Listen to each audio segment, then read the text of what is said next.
Today we are going to be tracking down and fixing a high pressure oil leak.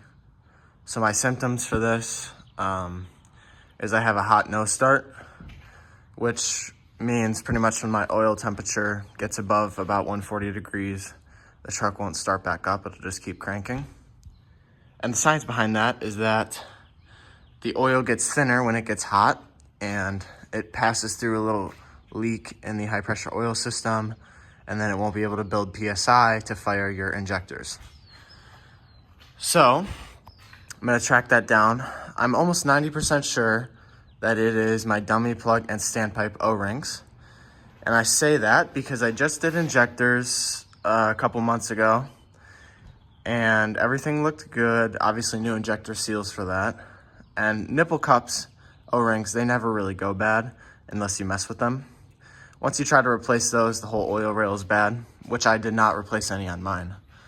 The only O-ring I replaced, stupid birds, only O-ring I replaced was standpipe and dummy plug O-rings. Now, the material I used for that, it was these cheap McMaster-Carr O-rings, and the material is called Buna, which is oil resistant, and that's not the right stuff. I don't know what I was thinking.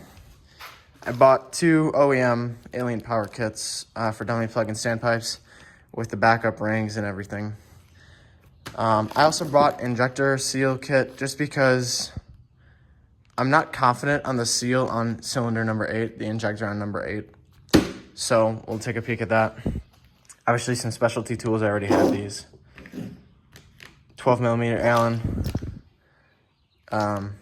I bought this kit when I did my injectors. It's for the oil rail. And then obviously the IPR new seal kit and a test socket. Some basic tools, you're gonna need a long crowbar. So let's get started. I'll walk you through taking everything off. There's gonna be a lot of accessories, piping, coolant, airbox batteries, a lot of brackets for the glow plug control module, FICM, hoses. It'll be a lot. So we're gonna take pretty much all this stuff out. So let's get started. All right, first thing I'm gonna tell you to do is take out your batteries. You don't wanna mess with shorts. So batteries, and then I guess you could start with the air box since it's right next to it. Take it off from the turbo. The clamp on the turbo, wiggle it off, unplug your mass airflow sensor and your air filter life sensor, and we'll go from there. You can also do charge pipes while you're at it. This one, there's a boot down there. Take it off at the boot that connects to the intercooler, and take it off. I'm gonna say take it off on the turbo side for this one. And obviously this pipe you're gonna have to wiggle and play with to get it loose. This loose down here on the other side of the intercooler, and work with it. And we'll get those all off. Okay, so once we're at this point, we just got the degas bottle off. There's a hose underneath, simple clamp, pull that off. You can pull the two 8mm bolts off the degas bottle, bag it up nicely so you don't get crap in it. I also put a bag over my coolant. And then on this side, just took the charge pipe off. I took off my aftermarket coolant filter and put it to the side just to get it out the way. You can route this hose over that. Yeah, so we're at a pretty good spot. So we could either start working on the FICM control module with these bracket. There's 4 of these, 2 front and back, and then the bracket and the harness is obviously on the other side. And or we could start doing the glow plug control module right here. Either one, I'm gonna do both and get this thing a little bit more cleaned up. So 2 bolts, I believe they're 10mm maybe. 2 in the front, 2 in the back, get those off. Loosen it up a little bit. And then there is 3 plugs on the back side. Get those plugs off. Do not break them, please. Do not break them. Get the FICM out. And then the bracket underneath is also, looks like maybe 12mm bolts or 11mm that we can also get off this bracket. This side, same thing. Obviously the bracket, here, there. This probably pulls off the stud. Yeah, get this bolt, connectors, This you can get off. All right, so just start cleaning it up a little bit. Just a quick tip, when you're taking the bracket bolts off, just put a 12mm wrench on the valve cover nut so that you can just get the bracket bolt off, because the whole thing is gonna wanna come with. I prefer to do it one thing at a time, so just take the bracket off. And then obviously the sensor to here, take that sensor off, and then the bolt to that. That's this sensor that I just threw to the side. Then the glow plug sensor. Actually, no, I don't know what that is. This sensor, throw it to the side. So yeah, this side's pretty open, and we're gonna be ready. After the back bracket, we're gonna be ready to take off this valve cover. So after I get that bracket off, we could start on this side. I'll probably just have both valve covers open at once. I don't really care to do one side at a time, however you feel like doing it, but all right. All right, on the left side with the glow plug control module, take the first two bolts off, the module off, and then you can unclip it, and then the bracket bolts. Keep them in an orientation you'll understand for when you reassemble.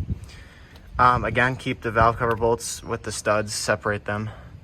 And then you can unplug your positive battery terminal, which is this guy, and so that you can pull the whole thing up to the side. There's one more sensor. Where is it? This guy comes up and around and plugs in to this loom somewhere. So unplug all that and get this nice and open. Okay, so at this point in time, we're about hour 15 in. There's a few things that we did on this side. We took out the tranny dipstick, which is just on that stud there, and it goes down into the tranny. I took it out all the way just because it's not hard to get in and out. And besides that, valve covers are ready to come off. This is what this side's gonna look like. Pretty open. This side is much easier, driver's side. This side is pretty compact, but you gotta work with it. So we'll start on the valve covers. So for valve cover bolts, these are all 12mm bolts. Work around it. They won't be that tight, but have your whole arsenal of, you know, short sockets, long sockets, extensions, ratchets, power ratchets, everything. Just have it all here, and you should be able to get all of them. You will need a 12mm swivel ratchet on this bottom one that's at the side of the heater box. And a tip that I'll give you for free is these valve cover bolts are brittle. Maybe start them with a ratchet, not with a power tool. Start them, and then you can power them off, obviously. But line them up in a way that you remember their orientation. Put them in the way you would put the valve cover off, in that circle on a clean table. Then once you get the valve cover off, set that down and put all the bolts in the holes that they belong, so that putting it back together, you have all the right bolts in the right spot. They're all the same, but some of them have studs, some don't, for the accessories that go on them. Just keep them all in the way that you'll remember. That's my tip to you. And they're very brittle. I've broken these before. Be gentle. They shouldn't be torqued very hard at all. Same with this side, obviously. Just orientate them in a way you'll remember.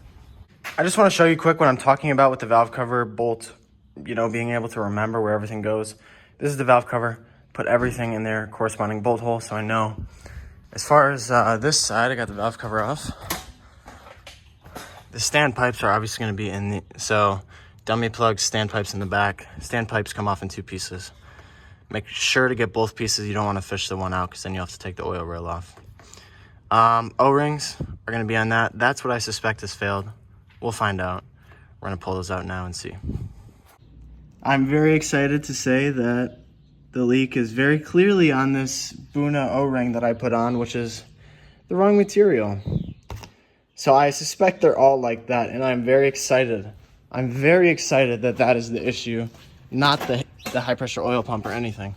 So that's very exciting. Get out any rubber, don't let anything go in there. Also the back plug, I guarantee, is also just as bad on both sides probably. So I'm just gonna replace all of them, have kits for both sides. That is very exciting. I'm happy that it was that simple and it's nothing further like the high pressure oil pump. You know, it could have been injector O-rings. It could have been any of those things. So I'm just gonna go ahead and replace those O-rings and I'll show you that. All right, quick note, when you're pulling out the back stand pipes, take it slow when you're pulling it out because you want them to come out in 2 pieces. There's 2 pieces that separate. If they separate inside the oil rail, you have to take the oil rail off. If not, you don't. So really try to keep them together. Mine's separated, sadly, and I have to take this oil rail off. It's not so bad on this side, but once you get to this side, it's pretty tough to get the oil rail out of there, so just try to keep them together. So I'm gonna do that now so I can get the bottom half of the standpipe out, and we'll get new O-rings on this side and get it back together. All right, so I took the oil rail off and I got the standpipe out, the bottom half. We're gonna go ahead and replace all of the O-rings on it just because I have it. I think the one side of O-rings was like 40 bucks from Alien Power. So go ahead, follow their instructions, replace all the O-rings, all the backup seals, and then we can get this oil rail and dummy plugs back installed. All right, so we got everything on this side back together, FICM brackets, FICM, all the sensors and plugs back in. We're gonna start putting the standpipes back in and then the valve cover on this side. Spent about an hour for those O-rings. Put it all back together and then the glow plug control module and brackets, and we'll start piecing this thing back together. All right, I'm to this point in time where I'm all back together, batteries in, coolant back in, and we're ready to start.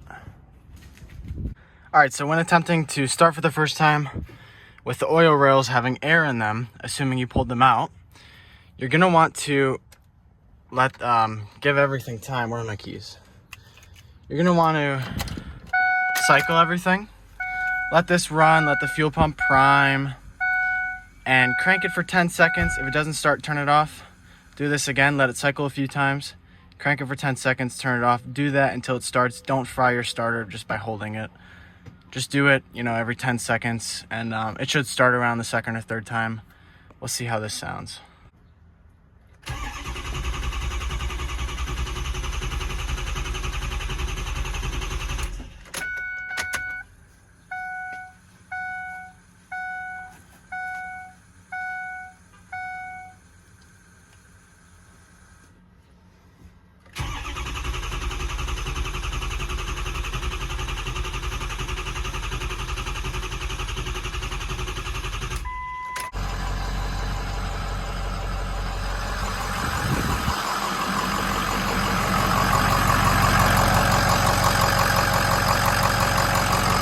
That's gonna close this video up. It starts good and starts back up good, I should say, real quick, which is good. I have oil pressure. So I was in about 5 hours labor on this job, and you can do it too. Hope this helps.